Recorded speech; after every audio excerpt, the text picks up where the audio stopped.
and welcome to our February Leadership Lunch and Learn as part of the book review series.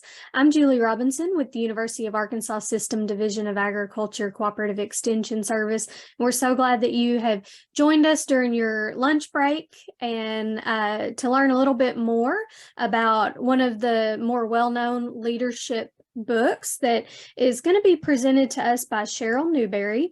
So Cheryl serves as a program and personnel development specialist with Oklahoma State University Extension. Cheryl joined OSU Extension in July of 2011 after 22 years of extension experience in Texas and has been in her current position for 3.5 years. Cheryl obtained her bachelor's degree from Oklahoma State University in 1989 in vocational home economics education and community service, and her master's of education from Tarleton State University in 2001. Cheryl is also an avid card crafter and enjoys sharing her hobby with others. And so Cheryl's going to be sharing with us Begin With Why by Simon Sinek. And so with that, I'm going to go ahead and turn it over to Cheryl and let her share with us about this book. Thank you, Julie. I appreciate the introduction, and it's a pleasure to be with you today to share with you what I gained from the book Start With Why. So let's just dive right in. So Simon Sinek, the author of Start With Why, based his golden circle philosophy on a concept called the golden ratio, a simple mathematical relationship that has fascinated many since the beginning of history. And I'll tell you right now, I do not claim to be a mathematical whiz, nor do I plan to try to explain that golden ratio to you, but you can get a little bit of insight from his book as he describes it. But I wanted to mention it because he talks a little bit more in the book about how this golden ratio applies in so many fields, including nature, which I found interesting. He says that his golden circle philosophy helps to find order and predictability in human behavior. And he also noted that the golden circle has practical applications and can be used as a guide to improve things like leadership, corporate culture, hiring, product development, sales, marketing, and loyalty to a product or service, which I find many of those things directly relate to what we do in extension, with maybe the exception of sales. That's probably not where we hang our hat. But all of the other things that were mentioned definitely do apply to what we do in extension. So let's continue to dive into what this golden circle really means.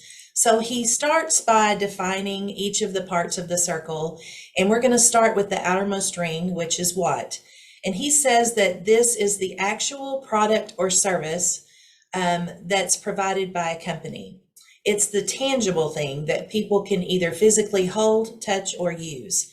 So as you think about some examples that you might be surrounded by right now, your computer, that's a tangible item.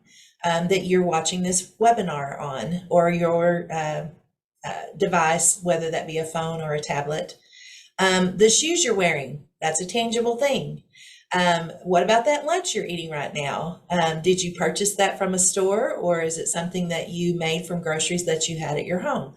So all of those things are actual what's, or the product that a company produces. The second part, the middle ring, is the how. And Sinek describes this as the values in action that set a company apart from other companies that do the same or similar things or processes. Other terms that companies might use to describe their how is the differentiating value proposition, their proprietary process, or a unique value proposition, which I learned about through the innovation skill building experience.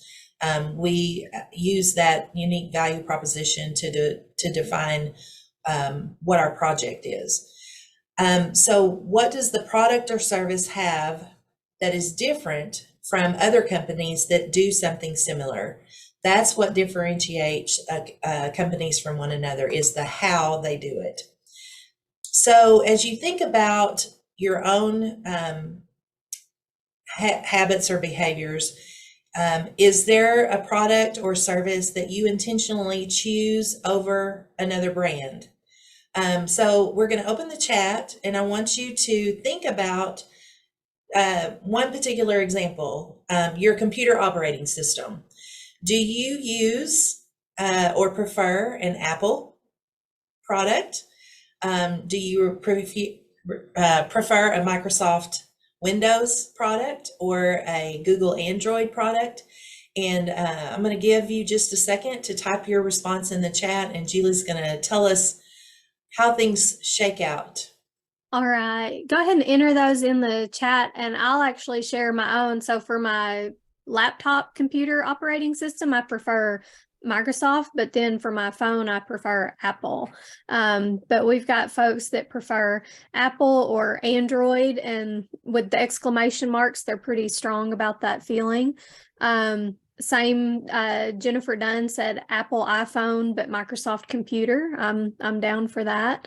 A lot of folks prefer their iPhone and Microsoft for their computer.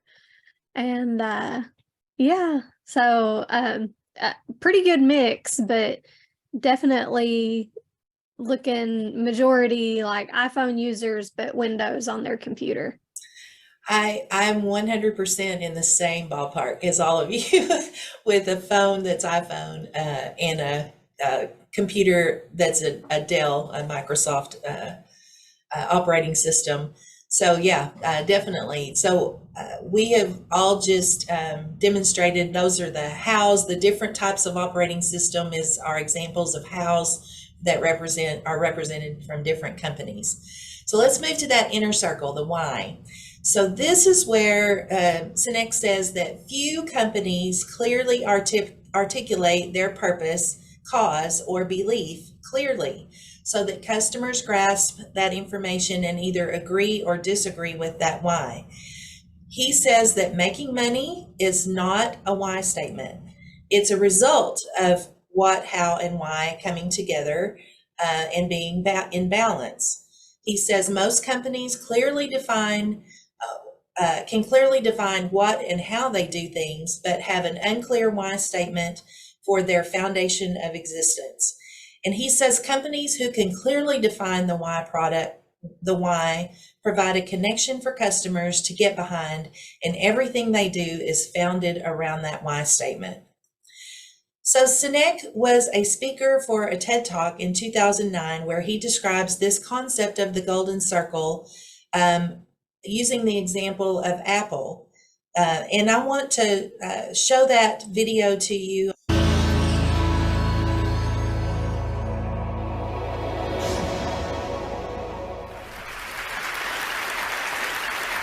I call it the golden circle.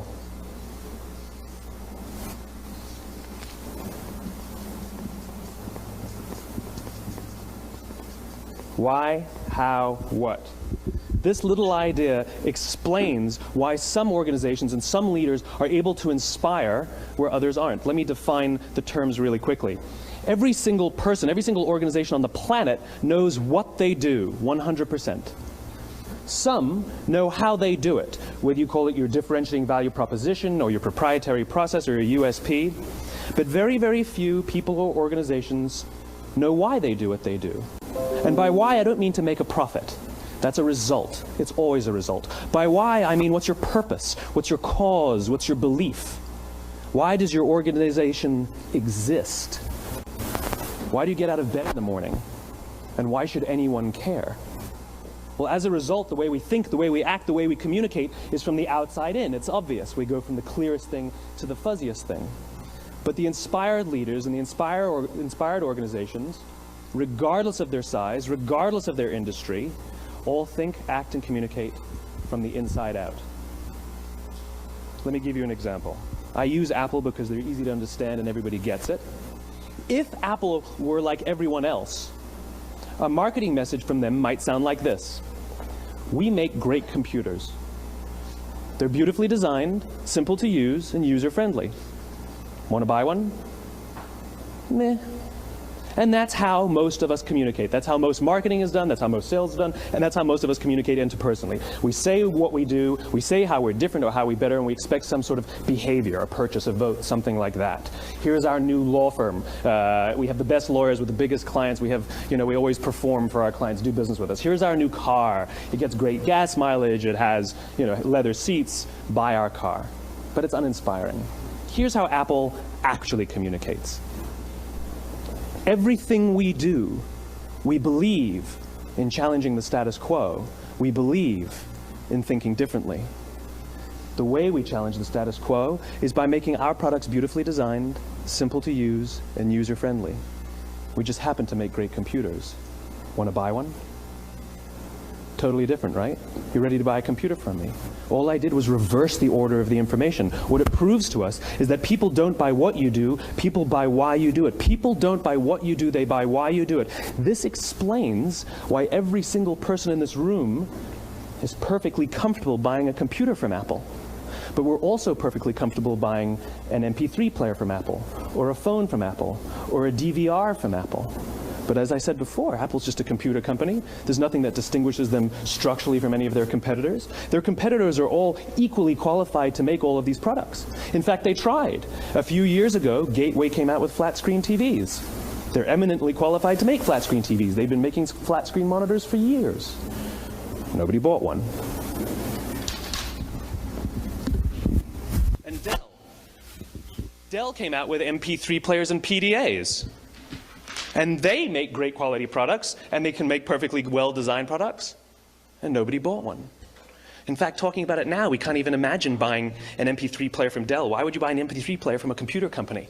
But we do it every day. People don't buy what you do, they buy why you do it. When we communicate from the outside in, yes, people can understand vast amounts of complicated information like features and benefits and facts and figures. It just doesn't drive behavior. When we communicate from the inside out, we're talking directly to the part of the brain that controls behavior, and then we allow people to rationalize it with the tangible things we say and do. This is where gut decisions come from. Sometimes you can give somebody all the facts and your figures, and they say, I know what all the facts and details say, but it just doesn't feel right. Why would we use that verb? It doesn't feel right. Because the part of the brain that controls decision-making doesn't control language. And the best we can muster up is, I don't know, it just doesn't feel right. Or sometimes you say you're leading with your heart, or you're leading with your soul. Well, I hate to break it to you, those aren't other body parts controlling your behavior. It's all happening here in your limbic brain, the part of the brain that controls decision-making and not language. But if you don't know why you do what you do, and people respond to why you do what you do, then how will you ever get people to vote for you or buy something from you, or more importantly, be loyal? Many of you have probably seen that video before, but I always like to reflect on that and hear it from him, from Simon himself, because he does such a great job of explaining the golden circle and how it relates to a particular company. So you probably noted in the video that he mentioned that most companies lead from the outside in, and they never really clearly define their why. They lose customers or momentum when they don't have a clear vision for what they stand for. But great companies lead from the inside out, clearly defining their why, and then their how and what follows. There is no question as to why they exist and what their intentions are. I love the example that Simon uses in the video with Apple, and we're going to open the chat one more time, and I want you to type in the chat, what are the Apple products that you own? If you don't own any Apple products, what do you use? And I'll start with my own, and Julie can add to this, as I currently have an iPhone and an iPad, and many years ago I had an iPod.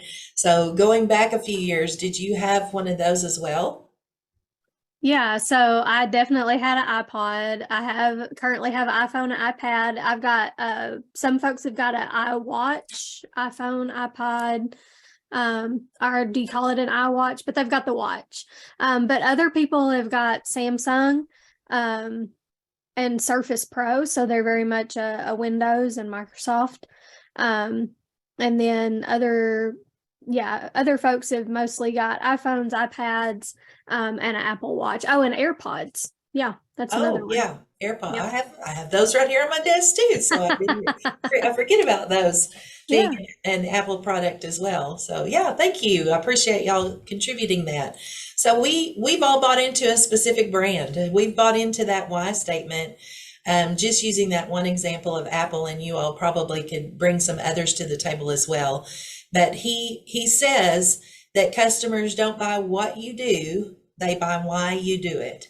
And so he keeps referring back to the part of our brain that connects with that why statement, and we're going to talk about that as well. So before we do that, I want to share with you a couple of things that I went and looked at the Apple website, and I found that there's a section on their website, on the main page, if you scroll to the very bottom of the page, there's a section called the Apple's Values section. And things like, there's links to things like accessibility, education, environment, inclusion, and diversity, just to name a few. And this photo is from this, and the statement that you see on the screen is from the education page. And I really found this to be moving from myself. And it says, to me, it connects directly to Apple's why statement, that greater access to education gives everyone more ways to realize their potential. So that really got me in the warm and fuzzy place of my brain, I guess. And if you continue to scroll down that page, that gives some real life examples of how their company is doing that through across the world. And so I really like their website and how they've really shown some concrete examples of how they're impacting things across the world. Here's another example, also from Apple. This one is from their inclusion and diversity page. And I like the statement in the colored box that says, we're continuing to build a culture where everybody belongs. And that belonging leads to innovation, an inclusive workforce, and a better world.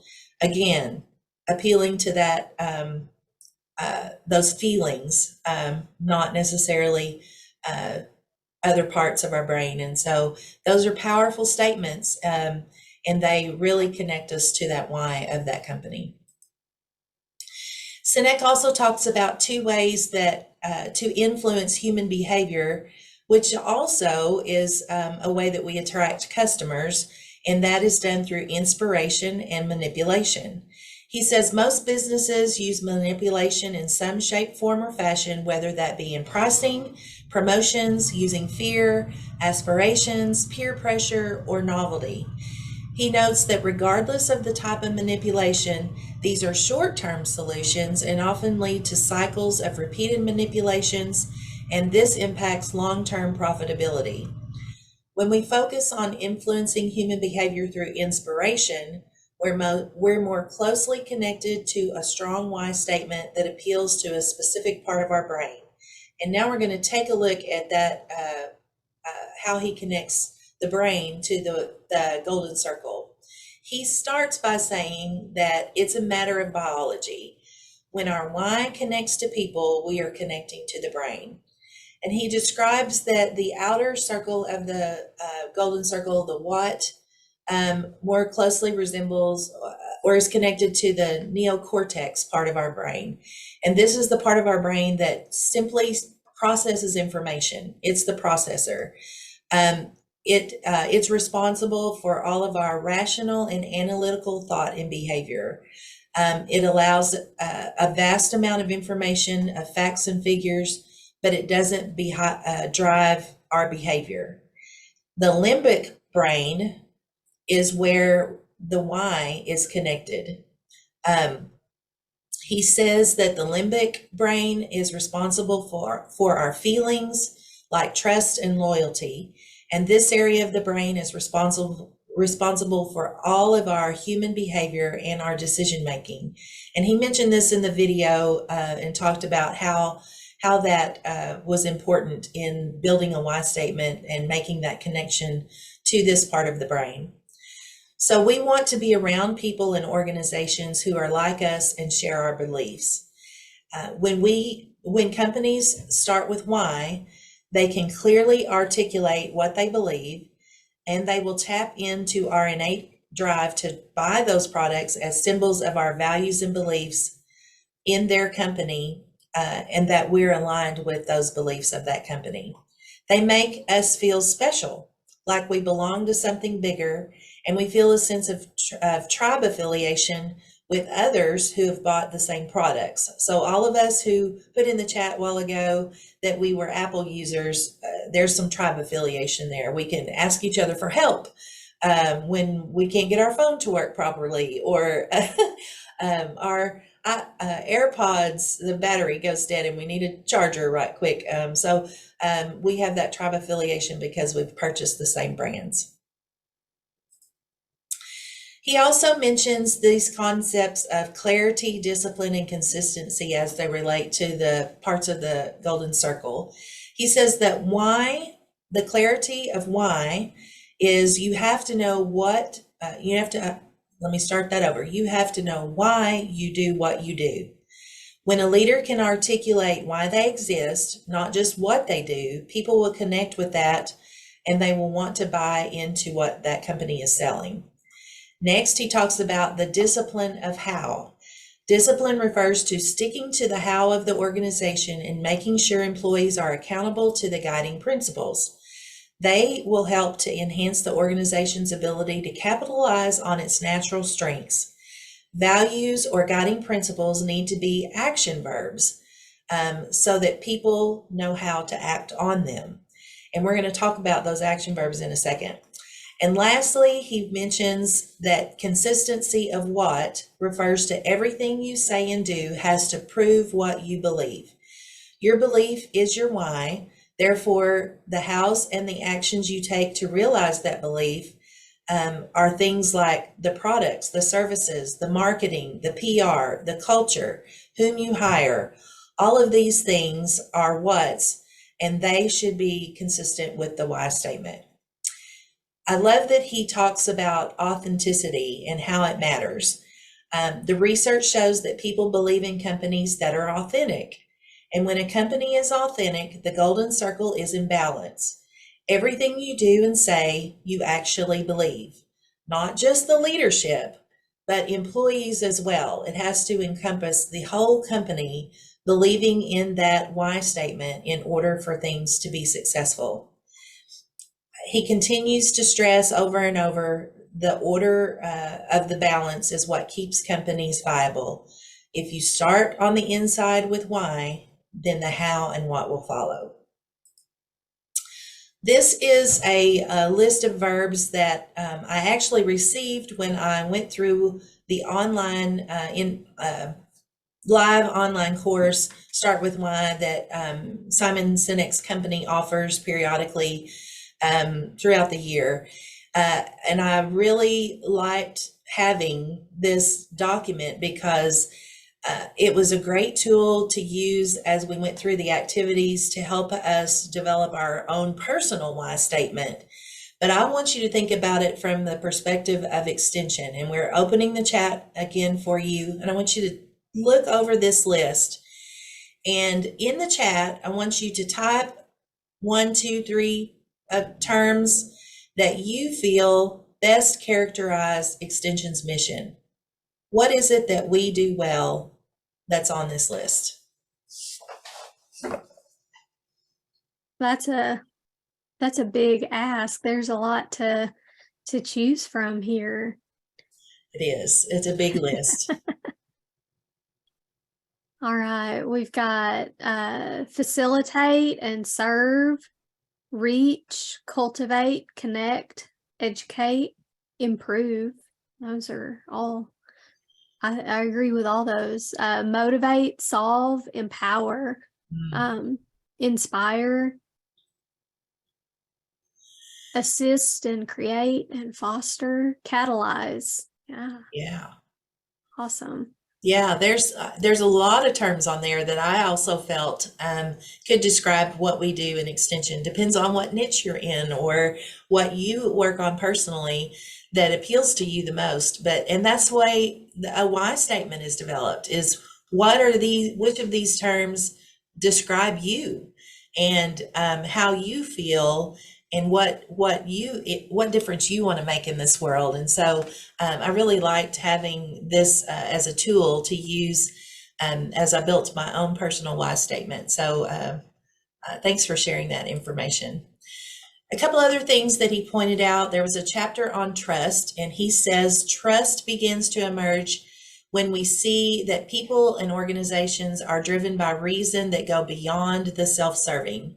So not what the CEO wants, but what is best for that company or organization. When it is evident that the why, how, and what are consistent, trust can be built.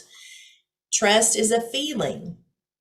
That limbic part of your brain connects to that limbic part of your brain, not the rational experience.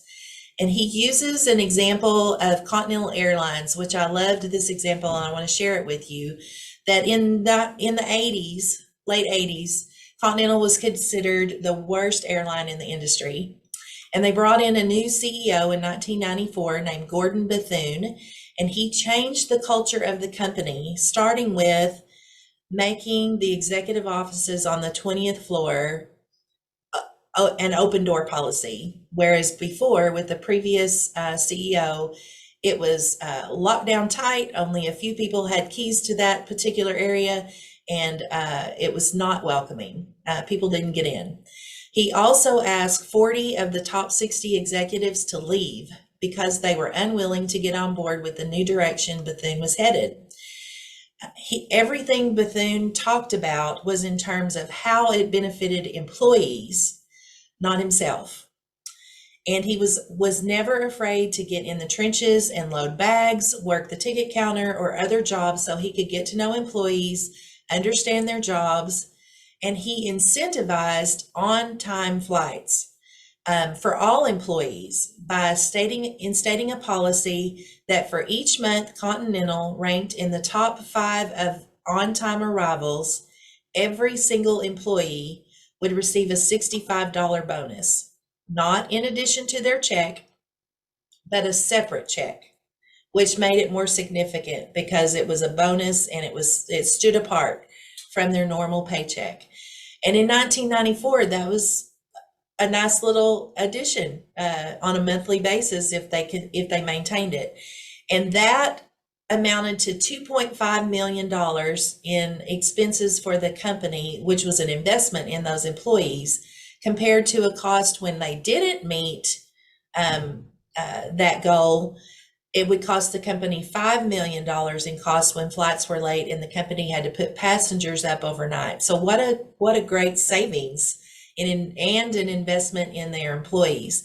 And he was quoted by saying, "We measured things the employees could control. We made the stakes something the employees would win or lose on together, not separately." So it took the whole company to turn their profit margin around and become in the top rated companies in the airline industry, as opposed to at the bottom of the barrel. And Sinek also talks about why hiring is important. And he says that the goal should be to hire people who are passionate about their why, the why of the company, that they believe in the purpose, cause, or belief, and fit into the culture. He noted that great companies do not hire skilled people and motivate them. They hire already motivated people and inspire them. Inspired employees are more productive and innovative, and they're eager to do the work.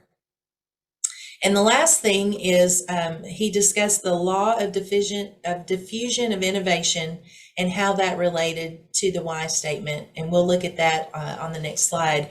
So he says that the focus should be on connecting with the innovators and early adopters, the 16 to 18% on the left side of the bell curve. And once those people are on board, others will follow. That early majority and the late majority will follow. You can try to appeal to those in the middle, the early and late majority, but the cost is much greater. It takes more marketing effort. It takes more time to roll out product. It takes more convincing to help to get them on board. But if you'll focus on those on the left, then the early and late majority will follow suit and get on board with that new product or service. So we're opening the chat again. Has anyone ever stood in line to get the latest hot product that's about to roll off the shelf? Either you stood in line or you did a pre-order so that you were one of the first to get it in the mail. If so, type yes and tell us what product it was that you did that for. So as folks enter that into chat, I have not ever myself, but and several people have not, but I know several people, yeah, that will stand in line for like a release of a new book or concert tickets. Oh, one person stood in line for a PT Cruiser to be one of the first ones to get that. That is awesome. Does Black Friday shopping count? Yes, sure. PlayStation or a gaming console? Yeah, for sure. Garth Brooks tickets, I would stand in line for those. Yeah, absolutely. Yeah. I've never been one to want to do this. I fall in that early majority category. I'll watch what other people do, wait till it comes out, and it'll go out of stock multiple times. And then I'll think, oh yeah, okay, I need to upgrade my phone or whatever the case may be. And I'll eventually get on board. But I'm definitely not in the innovators and early adopters with regard to purchases. However, in my work life, I am somewhat in that innovator early adopter because I'm the one working to create some of these new things for new employees or other things. And so it depends on what it is. Sometimes you may fall into that innovator early adopter phase, but in other ways you may not. So I enjoy learning more about innovation and how this bell curve operates. So as we move on, he talks about that companies need both visionary leaders and realists in order for the why and the how to come together. The why is the CEO, who is typically the visionary leader. They come up with the great big ideas. They have overactive imaginations, and they tend to be optimists and rely on others to bring their big ideas to life. Sorry about that. They tend to be, the realists are the executives under the CEO who develop the how, or the products and services that are in line with the why. They tend to focus on building better structures and processes to get things done. And both of these positions are extremely important to a company to bring balance to the golden circle, and they also help to hold each other accountable. So you need both types of leaders in a company. He discusses the issue that issues begin to happen when companies lose touch with their why and focus solely on the how and what. And he used the example of Walmart, and you just have to remember that this book was written in 2009, so the data was prior to 2009. So in the late 1990s, early 2000s is mostly what he's referring to with regard to Walmart in the book. And he says that Sam Walton started the company, and he believed that if he looked after people, that they would look after him. And his philosophy was that the more he could give to employees, customers, and the community, the more that employees, customers, and community would give back to Walmart. And Walton once stated, "We're all working together, and that's the secret." Years later, after Walton died, Walmart began to confuse their why, the why they existed, with which was serving people, with how they did business, which was to offer low prices. And they began to use manipulation, and their driving motivation became about being cheap. Cheap not just in prices, but also cheap in how they paid employees.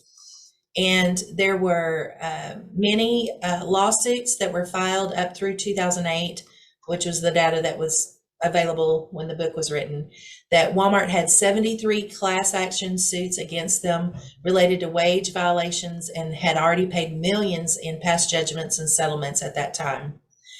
However, many of us still shop at Walmart, And they definitely have the what and how down to a science. He also talked about in a chapter called Split Happens, in which Sinek describes when a company's how and why begin to separate and not travel parallel to each other.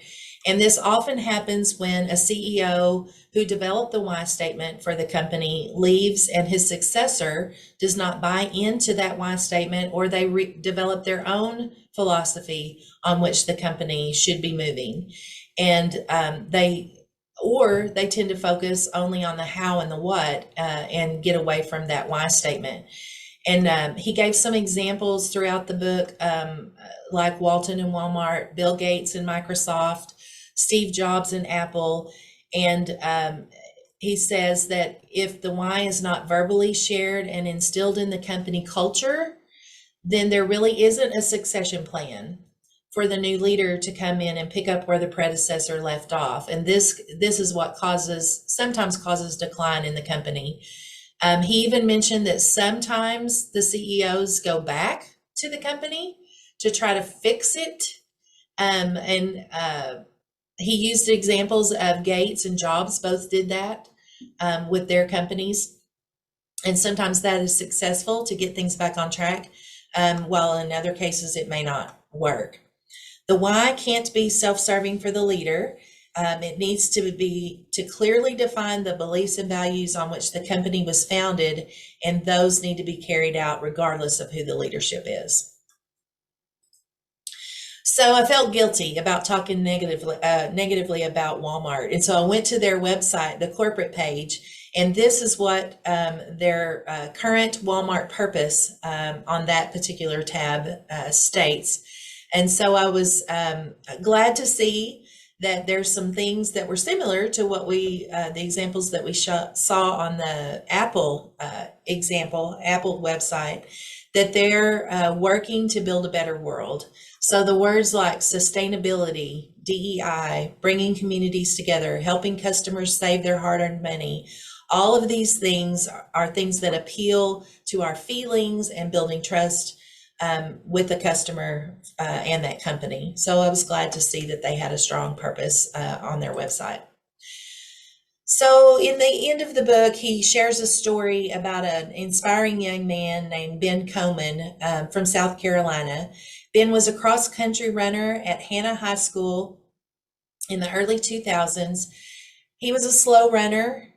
Actually, he was probably the slowest runner, but he also had cerebral palsy, the disease that affects motion, movement and balance, misshapen spine, twisted posture, muscles to wither, and reflexes to be slow. Despite all of these challenges, Ben ran. He would fall, but he would struggle and get back up to continue the race. And he wasn't concerned about the placing, where he placed in the race. He was in competition with himself. His goal was to push himself to try and beat his own time with each race. And his motto was, when you fall down, you pick yourself back up. Ben would eventually cross the finish line, usually some 20 minutes behind the other runners, but about 25 minutes into the race, on many occasions, a beautiful and unusual thing would happen. All of the runners that had finished the race would come back and join Ben, pick him up each time he fell, and encourage him and support him as he finished the race. It was a beautiful thing to see, as up to 100 runners might be behind Ben as he crossed the finish line. And he goes on to say that Ben knew his why. He wanted to be a runner and improve with each race. He never lost sight of that. His running gave him strength to keep going, and he was awarded in 2004 the Sports Emmy for his determination and courage. So Simon says, companies should be like Ben Coleman. Don't focus on the competition with other companies. Focus on being better than you were 6 months ago and striving to be better in 6 months than you are right now. If the focus stays on your own goals within the company, then you will have success. And Julie's going to post a link, or Rita will post a link in the chat of the video that tells the story of Ben from the Emmy Awards if you would like to watch that later. It's pretty moving, so be sure you have a box of Kleenex. This is Simon's why statement for his company. And if you didn't know, his company is called the Optimism Company, which I found quite ironic. He says that we're here to inspire people to do the things that inspire them so that together each of us can change our world for the better. And I dug a little bit deeper into his website and found that he has a statement on there that says, "We imagine a world in which the vast majority of people wake up every single morning inspired, feel safe wherever they are, and at the end of the day, fulfilled by the work they do. We believe that the best way to build this world is to commit to building it together." And he calls this the Help Others industry. And this is the photo and the statement of what the Help Others industry is. We aren't strong or smart enough to manage work and life alone. But when we show up for each other, we can solve any problem or seize any opportunity. That's why we're committed to sharing the skills each of us needs to develop deep, meaningful relationships. When we learn to do that, we build better teams and stronger communities. And if you think about that in terms of extension, what do? We solve problems. We work effectively as a team, whether that's internally or externally. We're committed to research and sharing that with our clientele. We build meaningful relationships internally and externally, and we help people be better tomorrow than they are today. So we could use this as our mission statement in extension, right? It's a really great, beautiful statement. So I wanted to share this opportunity for you. If you have an interest in creating your own why statement, you don't have to even read the book to go through either one of these classes. But on his website, there are many different courses. This is just 2 of them. Start with Why and Refine Your Why. And I've been through the first one, and it was a neat 2-hour experience, a small investment of money. If you have time to do that, I would encourage you to do that for future personal development. And with that, I will wrap us up and turn it back over to Julie. All right. Thank you so much, Cheryl. We really appreciate it. A lot of really great conversation. Thank you to everyone that has joined us today for participating and entering comments in the chat. And thank you, of course, to Cheryl for sharing that. I had seen the video, the YouTube link, but I have not read that book myself. And so that has really, Cheryl, your review informed me. I'll probably still have the book, but I'll probably still read it, but definitely lets me know what I'm in for. So really appreciate that.